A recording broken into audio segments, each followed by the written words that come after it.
Hey, this is Jonathan Karl, Chief Washington Correspondent for ABC News and author of Retribution, Donald Trump and the Campaign That Changed America. And this is the 100th episode of the Sports Business Conversations podcast from ABC Partners.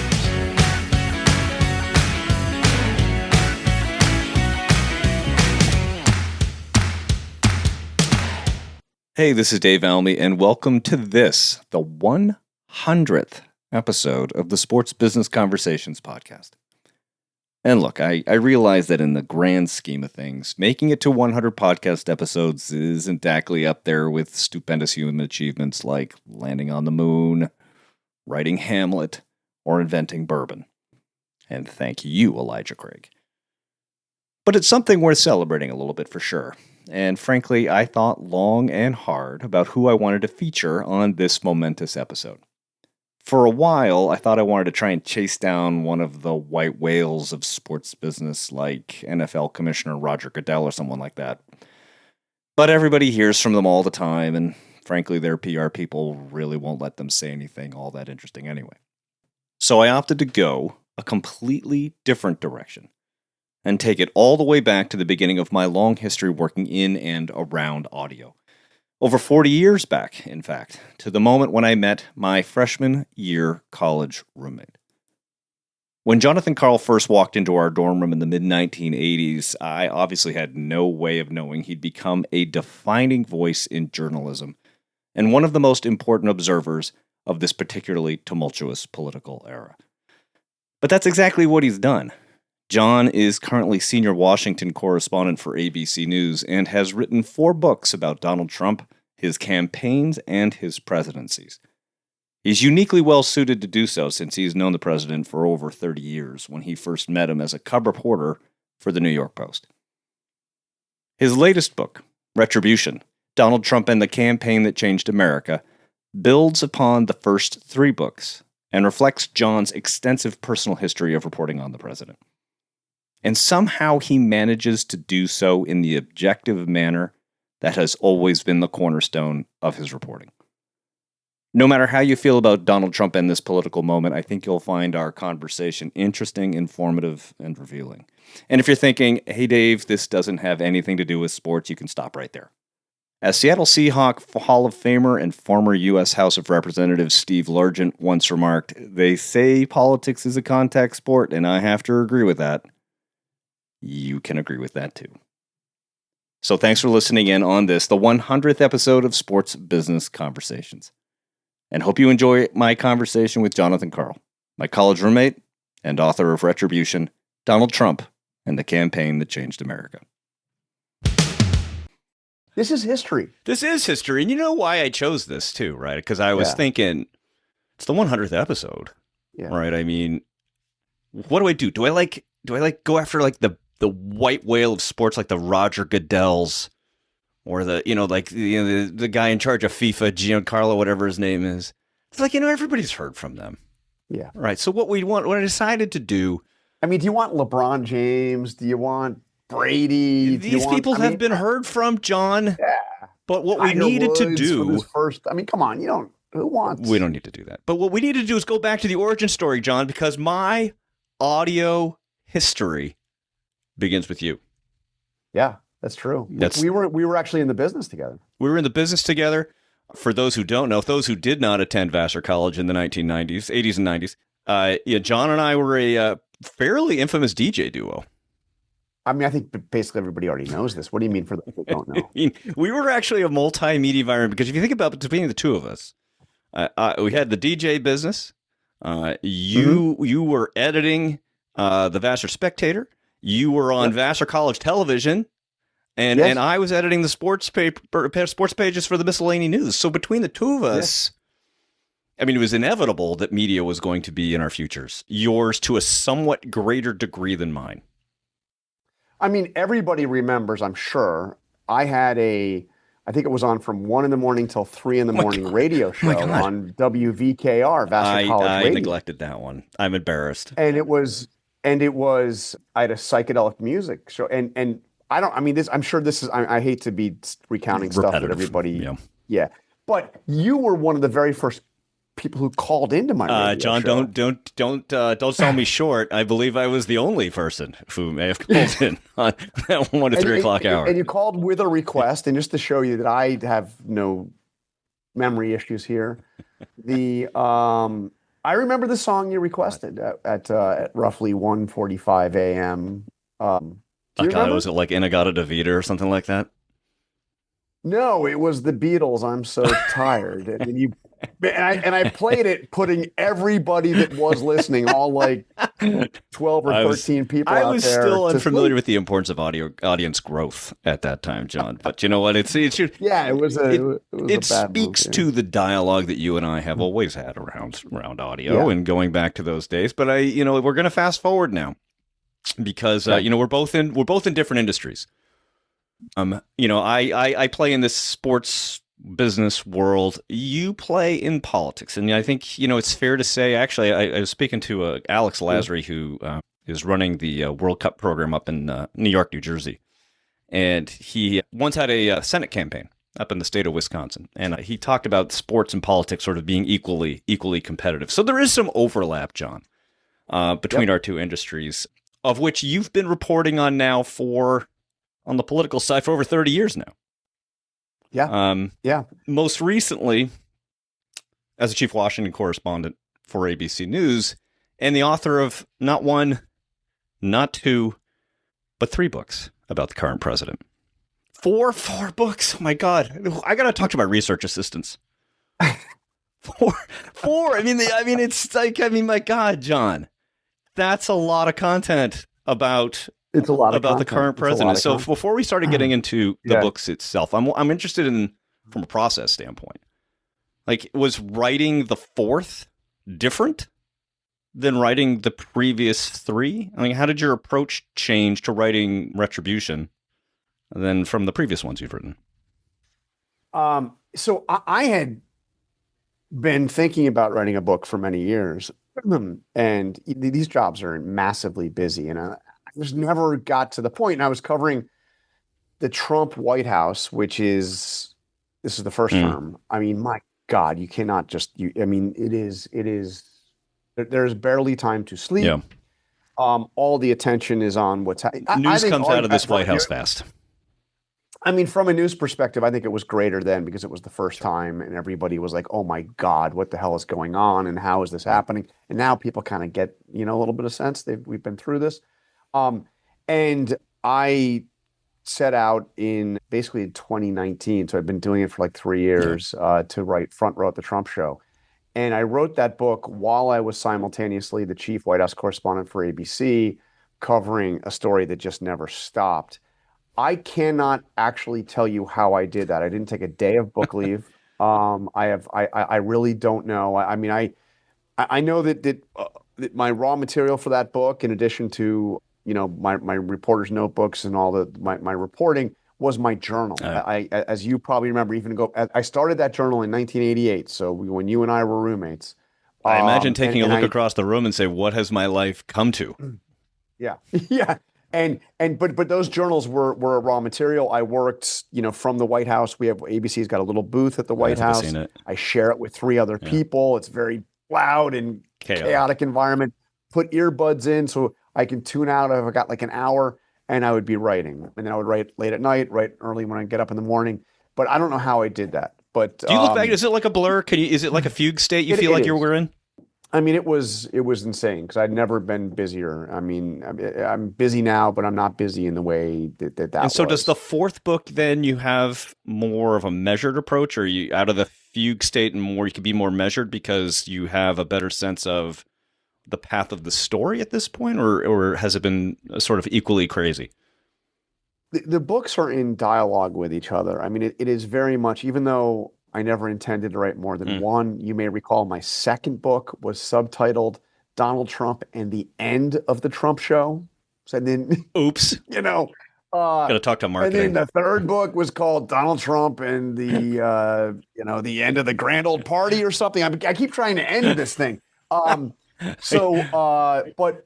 they build on. They go back and forth with each other. This 4th book, in some ways, was the most challenging of them all because it was it wasn't just about Trump. It wasn't just about my experience in the White House. It wasn't just about Trump's exile in Mar-a-Lago, which is what my third book was really about. It was about a presidential campaign unlike any that we've ever seen in American history, and certainly have ever seen in our lifetimes. You know, a Shakespearean drama surrounding the president of the United States, Joe Biden, and his demise, this rise and fall of Kamala Harris, and then the absolute insanity of a campaign that starts with Donald Trump being indicted on 34 felony counts, and facing, not convicted on 34 felony counts, and then facing indictments in 2 federal cases and yet another, state case lose in track. Georgia. All of this, and then he somehow comes back and recaptures the Republican nomination and somehow wins the presidency. So it was a story that had multiple layers to it, and as a reporting challenge, was there was a lot that I had to work on, because I had to really get to the bottom of the Biden. The parts of this book that I am really proud of. One of them is about Joe Biden, and I really think that because I worked my way in and got people to talk that had not really talked to anybody, that were right there when it was going on. So that could have been a book in and of itself. And then it got all the Trump stuff. So it's the longest of the 4 books, and was probably strictly from kind of man hours was the most challenging. You open the book by making an analogy between the president-elect at this time and a moment from the show Breaking Bad, involving Walter White. Now, that's a pretty loaded analogy, and Walter White and the president-elect. So can you recount that analogy and what you believe it reveals about this president? Okay, so you have to remember we're going back a little bit. All right, here we go. We're going back to the campaign, because you've probably seen stories of reporters calling Donald Trump and then coming out and Trump stick. So this is something that didn't used to happen, but I am the one that started this thing. I'm sorry to say. Oh God. I didn't think I was starting anything. I called Trump on his cell phone, which I had for some time, but had never used. If I want to get a hold of him, I would usually call his, spokesman. But it's worth noting, you've had interactions with him for 30 years. 30 when you were working at the yeah, Post, you've known him for a long time. So, but he gets, the assassination attempt in Butler happens. I call him shortly after that, basically to leave a message. I didn't even think I would get through to him. I was like, just, sorry to hear what I said. Look, he freaking hated the stuff that I had written about him in the post-January 6th stuff. Like my book Betrayal is about his efforts to overturn American democracy. And you were pretty strident in that one. Of the 3, that one's where you probably come out hardest. Yeah. And I'm trying to think if I have the other book 3 here, but book 3, which is his exile. Also just even the cover image that I used, which was him when he came back to the White House after his first rally, bedraggled almost looking, which was, looking just like a defeated man. And so I called him, and he ended up calling me back, which really surprised me because his convention was starting. He had just chosen. You got anything else going on? Mate, and he had just been shot. And then, my phone rings and it's Trump. And I'm like, I'm kind of busy too, because we got our, we're about to do our special broadcast. I'll from be right Republican back to you. Convention. I got the president-elect on the phone. I look down at my phone and it says Trump is on the line. And anyway, so during the campaign, I had started calling him pretty regularly, every few days. Check in to see if you'd have a quote. Check in. Part of it was I wanted to get an interview, check in news about the campaign. Whatever. It wasn't so much to get, I just talked to the candidate. And it wasn't like that, but I was continuously calling him. And then the election happens. I spoke to him a couple times. I spoke to him on election day. I spoke to him this Sunday before the election. And he was pretty nasty to me, actually. He didn't like the coverage because he watches all this stuff. He does. He is a voracious consumer of television. Yeah, and he was not particularly happy. But the election happens, he wins. You have to understand, election night, you're on all night. You're doing the returns are coming in. And then eventually, I think in our case, it was 4 a.m. We we were dismissed. But then I have to prepare and I have to go down to a different studio in a different part of New York to be on Good Morning America at 7 a.m. So I called him after I got back to my hotel room at about a little before 8 a.m. Again, there's no way he's going to answer. He's just been elected president. He's got some other things concerning him. He's got a cabinet to put together. He's got like all this stuff. But I figured I'll just call and say, congratulations. You did it. And he answers the phone. It just totally freaking blew me away. He sounded like he had just died, by the way. He sounded more tired. Voice was very hoarse kind of stuff. And I have a recording of this conversation, and it sounds like two people that have been like just woken up from a terrible hangover. He doesn't drink, which is one of the great miracles of this whole thing. And I say, hey, Mr. President, it's Jonathan Karl, just calling to say congratulations. And he says, for what? For what, Jonathan? For what? And I just start laughing. I'm like, what do you mean? For what? You tell me. You tell me for what? And I'm like, okay, for the greatest comeback victory in the history of American politics. But it was the reason why I invoked Breaking Bad is there's that great scene. Walter White, Bryan Cranston's character is out in the desert meeting with these vanquished, drug rivals, and he just says to him, "Say my name."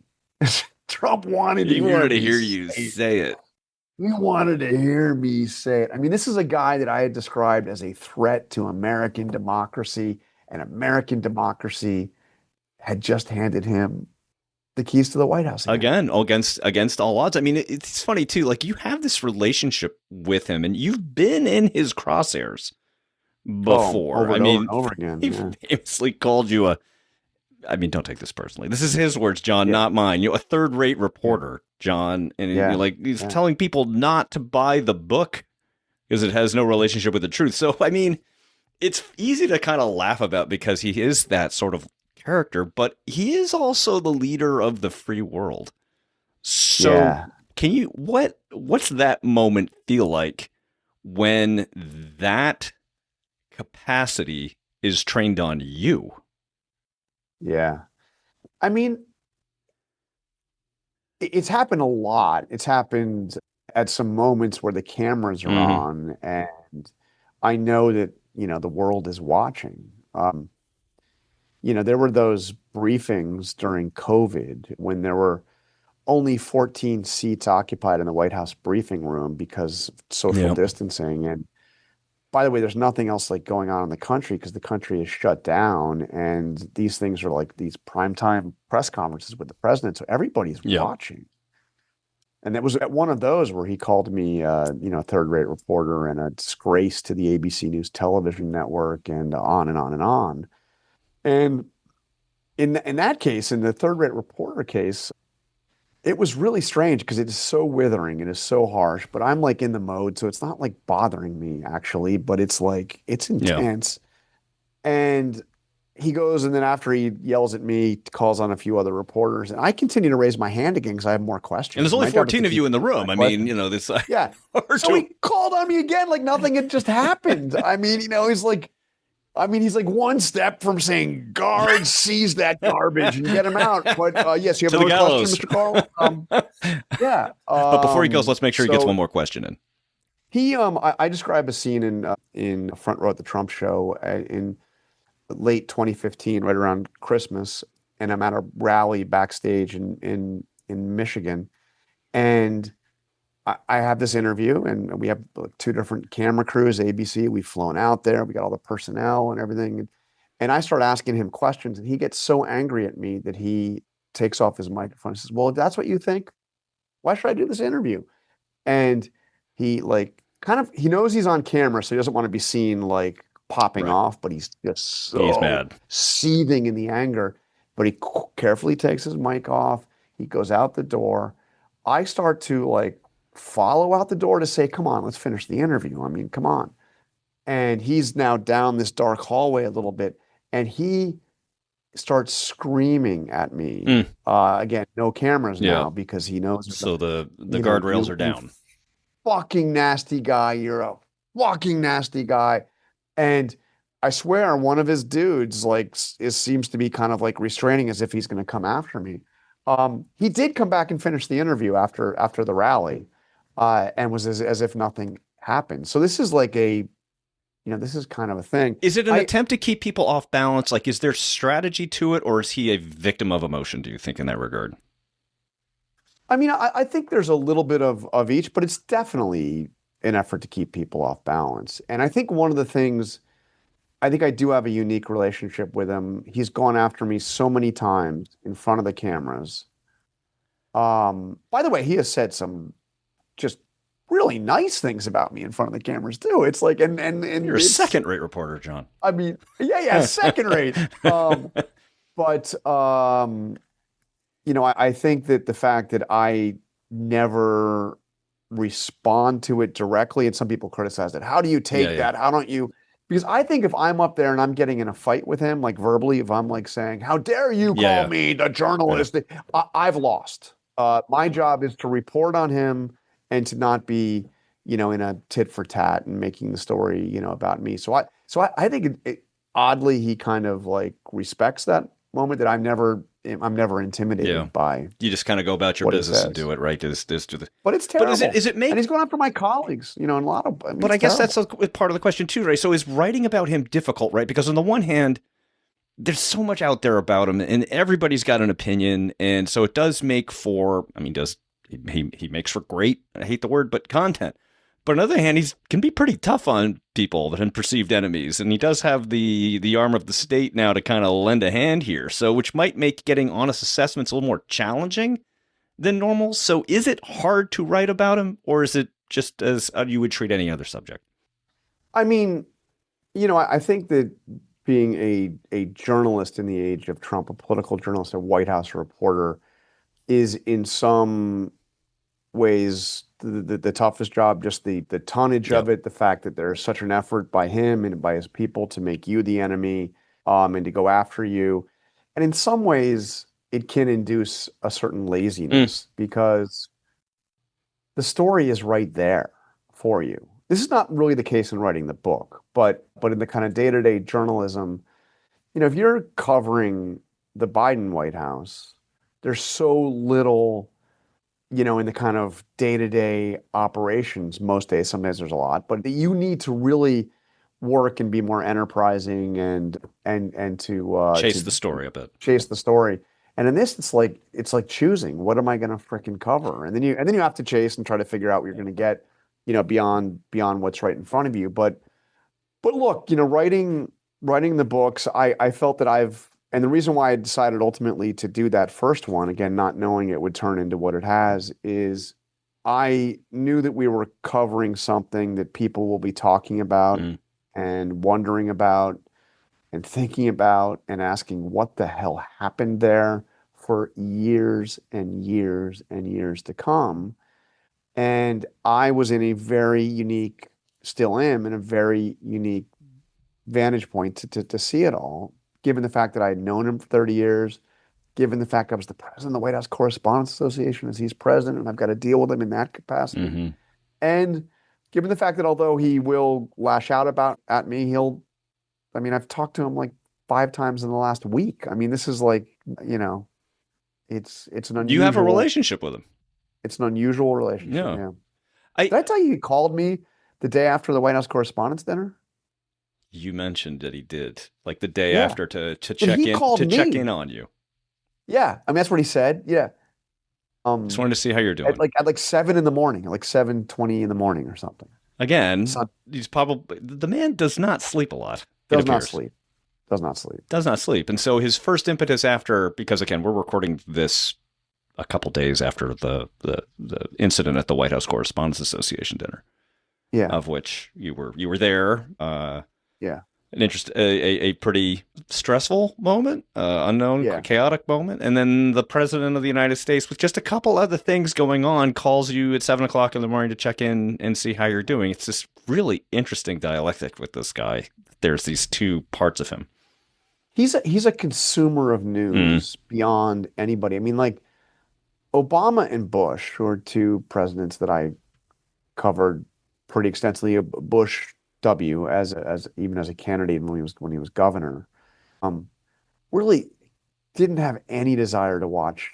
Like the idea of either one of those guys sitting down and watching cable news like ever. I mean, Never. Yeah. Obama, if he had some free time, ESPN, you know. Um, and and Trump watches all these and he DVRs them and he He is always it's managing the brand. yeah, it's really something. And that Sunday before the election of 2024, I called him right after I had been on Good Morning America. Good Morning America Sunday, by the way. Yeah. Now, I love my colleagues at Good Morning America Weekend. Yeah.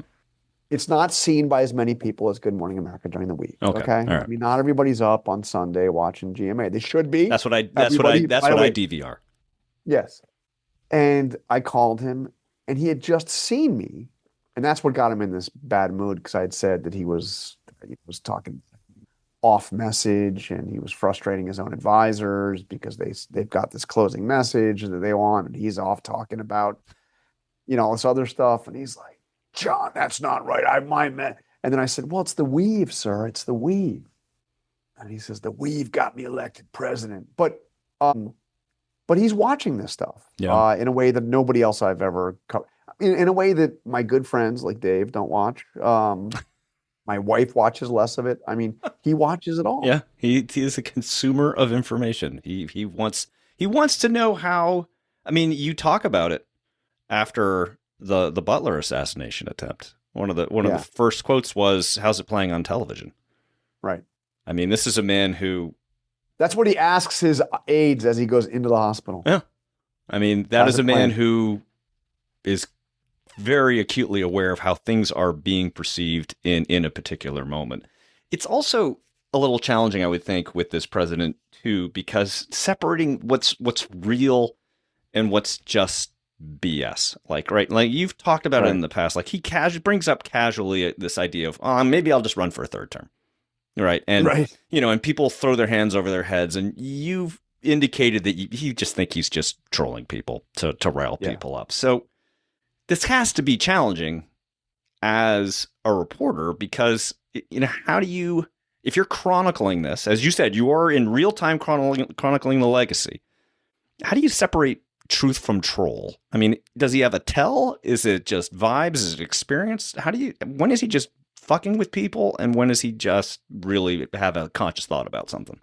I mean, it's really a central challenge of covering this. And look, he's the president of the United States, so even if you think he is saying something just to troll people and doesn't mean it, these are the words of a president. Mm-hmm. And you can't discount them. You can't just ignore it. So when he jokes, when he talks about a third term, I think you have an obligation to at least take note and remind everybody that we have a little thing in the Constitution. There's a little amendment that talks about a 2-term limit. And he's so you can't do it. But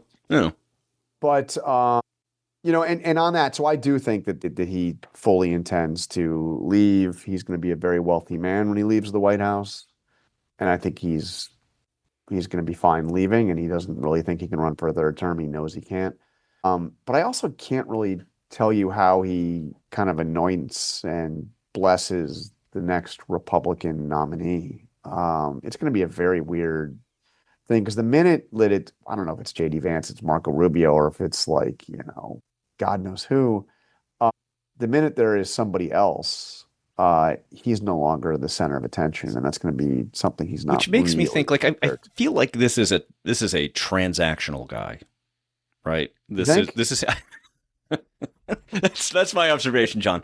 So, I mean, I kind of feel like from an anointing process, if he's going to anoint, there's going to be I would assume there's got to be some sort of quid pro quo. He's not going to just walk away into the sunset. He's going to want to be still perceived in the position where he's at, right?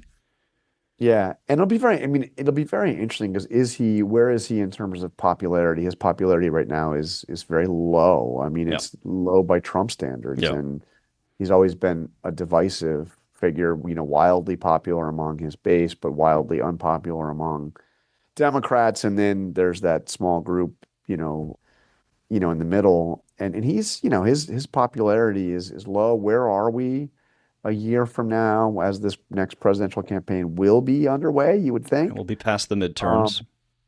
Where are we? Are we, is the situation in Iran fixed? Is oil down, or are we in the midst of a financial crisis?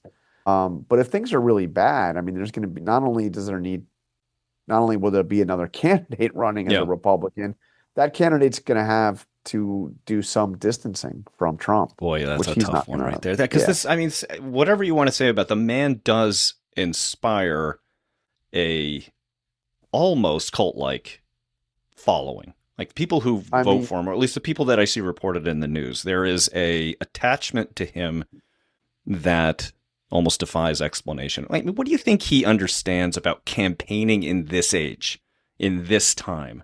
Because you've been with presidential campaigns now for over 25 years, right? You've seen them evolve. You have a perspective of history, having been close to them. So what does he get about campaigning now that other people might be only just becoming aware of? I mean, he's managed to inspire that fervent following by portraying himself as this super rich and successful guy that doesn't need to be president, that doesn't need anything, and he's doing it because he's going to do it for America. I mean, all the people that hate Trump are going to say, "Oh, give me a break," but this is what those supporters see in him, and they think he's not beholden to the Republican Party, he's not beholden to the Democratic Party, he's not beholden to anything, because he's this guy that's just going to do for America what he did for himself. Now that they gloss over the 6 bankruptcies and everything else, but yeah. Never mind. And and he's always known you need to kind of keep it interesting and keep people guessing. And he's, he did program his campaign and his presidency, particularly the first one, as the Trump show, as like the world's greatest reality show. And the thing that struck me in that first campaign is we all thought we were going to be covering a Jeb Bush versus Hillary Clinton, campaign. These two candidates that had the credentials, sideshow for a little bit, had raised all the money, and we would have this Trump sideshow. But those two candidates were so careful and so robotically on message, both of them. I have this video, I still have it on my phone. I came across trying to clear some space on my phone, because there's so much junk on there. And I've got this video at a Hillary Clinton event in Iowa in 2016. And Hillary Clinton has she's running her campaign, and it's, she's clearly the front runner for the Democratic nomination, and she did get it. Yep. She did get it. But she hasn't done a press conference in 1,000 years. She hasn't done any interviews. No need She's to. Totally, the same speech, the same message. And I go down to the rope line where people are waiting to shake hands and meet her. And I go right there in the middle. I mean, I've waited. So I got my camera behind me. I'm going to ask her the question. I forget what the big story at that moment was. And she looks at the person on this side of me, shakes hands, is good. And then the person, and just totally. Just invisibility. I think I asked the question 17 times and she successfully ignored it. And Jeb Bush was the same way. Jeb Bush was, very, very rare that he would subject himself to questions, didn't want to get thrown off message. That was the way you did it. You were the front runner. You want to be disciplined. On message. Repeat over and over and over again your message so people know what you stand for. And Trump's out there, talking to anybody, doing everything, throwing the speeches out. So and by the way, Kamala Harris did the same damn thing when she takes over for Biden. She is very much on message, gives some of the best speeches she ever gave, but is avoiding any serious interviews, doing very precious few questions answered. And then towards the end, she's realizing that didn't work. And she's begging to get on Joe Rogan, and she's trying to do stuff. Yeah. But so is it say what you want, right? Trump at least shows you who he is. Yeah. Right. Everybody else is packaged as a candidate with their advisors, and there's just used so much in marketing now. There's no way to get to the authentic person. Yeah. There's no authenticity. If you're okay, well, it's a political candidate. They're saying whatever they want. Trump is saying crazy stuff, but at least I know that crazy stuff is who the man is versus whatever the hell that packaged operation is. I mean, the impression that he gives, and you may question whether this is actually true, but is that there is no filter, that he is just giving you his whatever he thinks in the moment, and he's not trying, he's like, and he's gotten more of a sense of humor over time too. So he kind of like jokes about it, The stuff's real. I mean, as we're talking here today, as we're recording this, they've just indicted James Comey over an Instagram post from last year. Yeah. I mean, this is using the power of the Justice Department to do whatever you can to get retribution against the president's enemies. Well, they already tried to indict him on something else completely unrelated. This case actually makes that case that was thrown out, look like, really serious. But, Comey's going to now need to lawyer up, and his life is going to be thrown. I mean, you used the name of the book. The fourth book begins with the word retribution. And it's clear that the president believes that his role, and it's his right in his role, and the Supreme Court has kind of given him the ability to do this kind of thing because he cannot be charged for things he does while he's as president, is my understanding of it. But he's using his role to even scores and has removed people he believed weren't committed enough to that. Like, sorry, Pam Bondi, we barely knew you kind of stuff. So if past his prologue, what does the final 2 years of his presidential term look like? Is this going to be a free-for-all in your mind? The big X factor is what happens in the midterms, obviously. Yeah. And, all indications are that Democrats are poised to retake the House, maybe retake the Senate, maybe a huge victory in the House. We don't know. Mm-hmm. We don't know. But that means you have a Trump presidency to get anything done. He's going to have to somehow work with Democrats who are going to be hell-bent on retribution of their own against him. The investigations, impeachment, but not just impeachment. Is it true that the House in this term has passed one bill? Is that accurate? Yeah, but Dave, it was an important bill. But I guess what you're saying is if it's the Democrats, that might be a record. Yeah. Theoretically, you need to fund it, fund the government, which is what they did. Right. My God, what does that look like? What does it look like? If he's running out of time and he knows he doesn't have, let's just say, hypothetically, it's a Democratic House of Representatives. Yeah. We'll just call the Senate, it's going to be close one way or the other. The things he can do by executive privilege are the things I'm assuming he will focus on the most. Right. All those executive orders and those things, he can do. And then a lot of them have been knocked down in the courts. Right. He's got a very poor win-loss record in the courts on those things. And of course they can get overturned the minute a new president comes in. I think the thing he's going to be focused on in large part is building. He made a comment to me not that long ago. He's like, I think I might be, what do you think, John? I think I might be a better builder than I am a politician. I did not answer the question. You didn't say, well, you actually weren't all that good at that either. Yeah, I don't know. There's no answer I could have given that would have been appropriate. Or But arches, ballrooms. Obviously he's upset, and and they're calling it the Ark. Oh, the Ark. So the Ark. I think that's what they mean when they're talking about the arch that they're planning on building. Unless are they putting animals in it too? Like, is there place for animals? With all this global warming and stuff, I don't know. Maybe. Okay, good point. But he's going to be very focused on all of that. His ballroom. I don't know if you know. You're a sports guy, So he's got all these plans for a golf course at Haynes Point, which is that part of DC. Right. He's trying to take that right near the Jefferson Memorial, and it's like this little municipal golf course. Have I ever brought you out there to play there? It used to be able to play for $5 for 9 holes, and it's like it's about my pace. And it's got 36 holes. It's got all these different courses, and it's all fairways. So if you slice it the way sometimes you do, You could slice across You three got a different lot of fairways. balls looking at me and talking about my slicing. Well, yeah, my slice too. I know. Which means it's a dangerous place to play because the other guys are also Everybody's all over the slicing. place. Yeah. You yell four, and it's like, where's it coming from? But Sounds he like wants a to joy. put like a Robert Trent Jones Jr. golf course down there.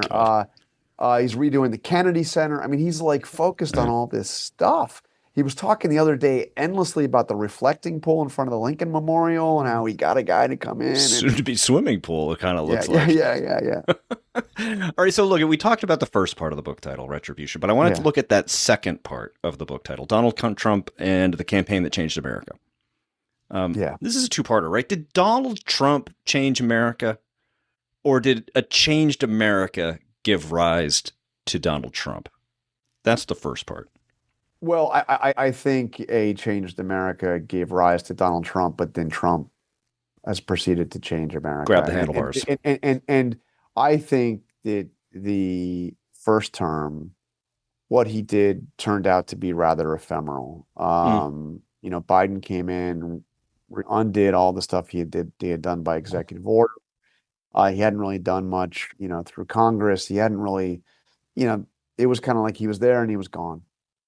This time, he's changing this country, and he's changing our political system. I mean, he is showing what can be done by executive power, and providing a roadmap for future presidents who may act in very different ways, but are going to be able to use the power. They've got precedent has been set. He's changing. We talked about the building. I mean, it's only symbolic, but he is, changing the physical feel of official Washington. And the relationship with the military, the politicization of the military is so beyond anything we have seen in our lifetimes. I don't think we'll ever have another defense secretary quite like Pete Hegseth, but they've gone through. I closed the book with a description of a speech that Trump gave at Fort Bragg, where they literally brought in and sold Trump merchandise on the base, which is, you've got two kids in the military. The ethic is, there's no politics when you're wearing the uniform. And they're ripping that apart now. I mean, hopefully that snaps back into place, but it's, Trump doesn't see any of those distinctions. No, it's all one continuum for him. Yeah, everything's political. And then there's just the deep divide in our country, which certainly he didn't create, but he's done a hell of a lot. He's harnessed it. Yeah. So, like I said, we talked about there's 2 years left on this, about 2 years left on this term, a little over. Yeah, I don't mean to be literal here, but I mean it's like more than 2.5 years. I mean you could say just a little less than 3. Okay, so maybe that's a little revealing of my perspective. 2029, who's counting? But yeah. Okay, I'm back. I mean, there's a lot of time for momentous stuff to happen. So, are you charting book 5? I mean, is the outline starting to come together? I mean, I don't want to. I'm getting ahead on the presidency. Clearly, I'm getting ahead on your publishing calendar as well. Yeah, I mean, I will tell you this, just between us and your listeners. So please, nobody reveal this. But I am under contract to do another book, okay. and my idea was to do one that would kind of come out like this year, but I have not written anything. I mean, besides my journal and my notes, so it's not coming out this year. Have you tried ChatGPT? That's really helpful. Yeah, give me an 80,000 to 120,000 word, right in the style of Jonathan Karl of ABC News.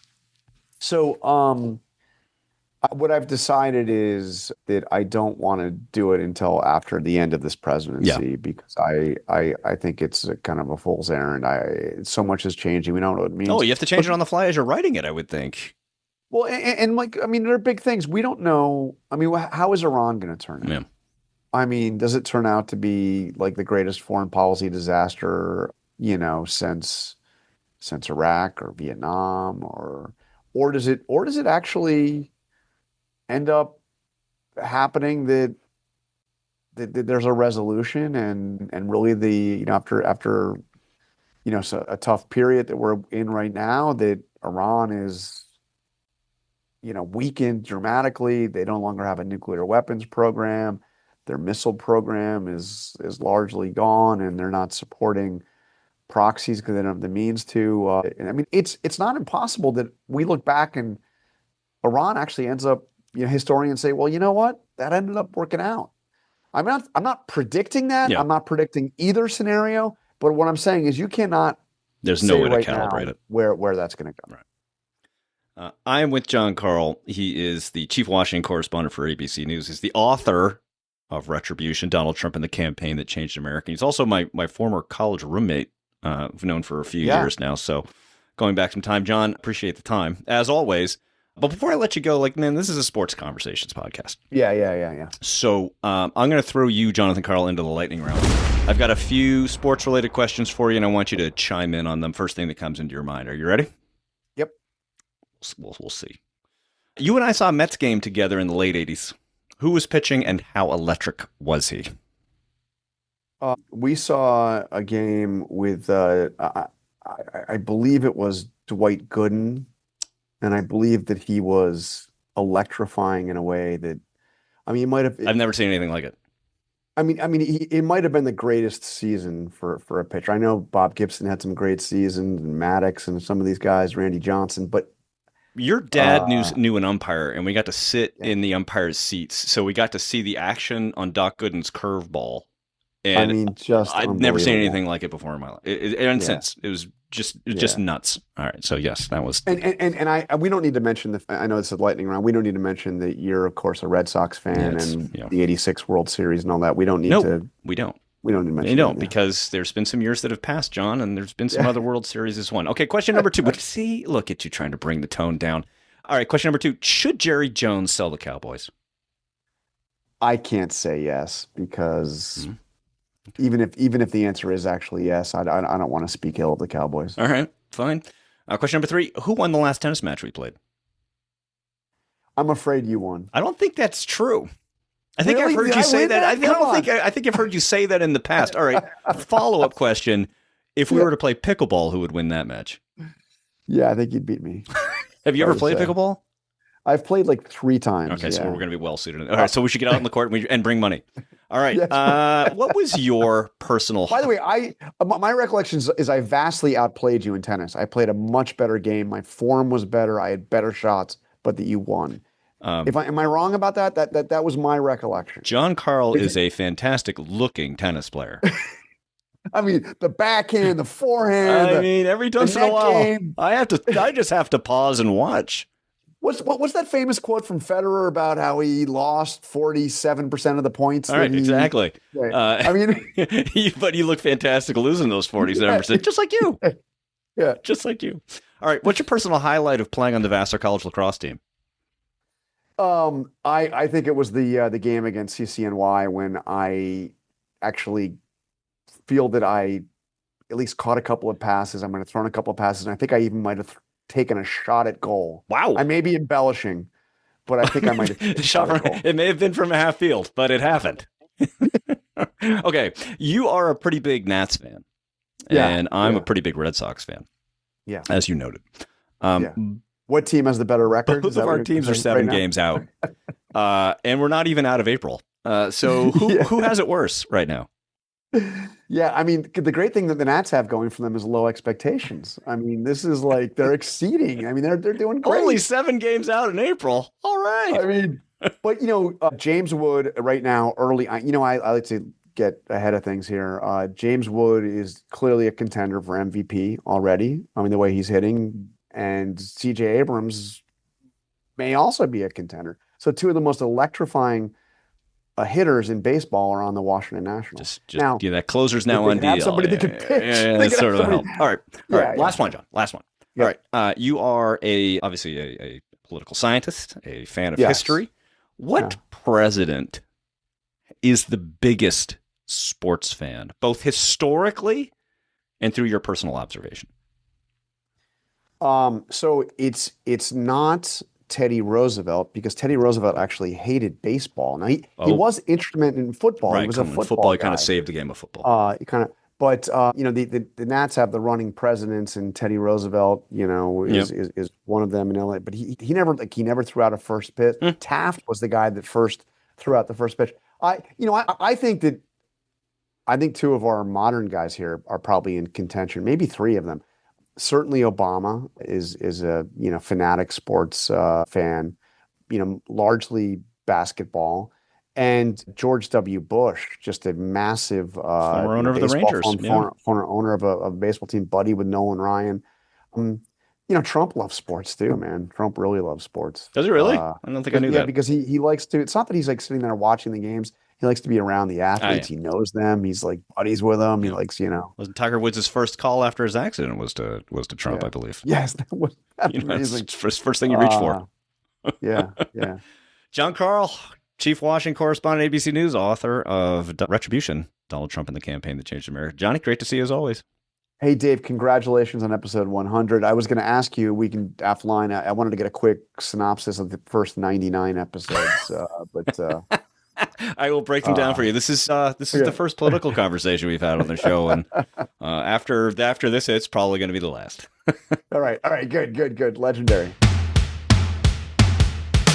Thanks for listening to this episode of the Sports Business Conversations podcast. If you enjoyed it, we always appreciate a subscribe, share, comment, or like. And if you're the social type, you can always follow us in all the usual places. Don't forget, past episodes are located at adcpartners.com/podcast. A quick shout out to Scott Holmes for composing our theme music. This podcast is a production of ADC Partners. All rights are reserved.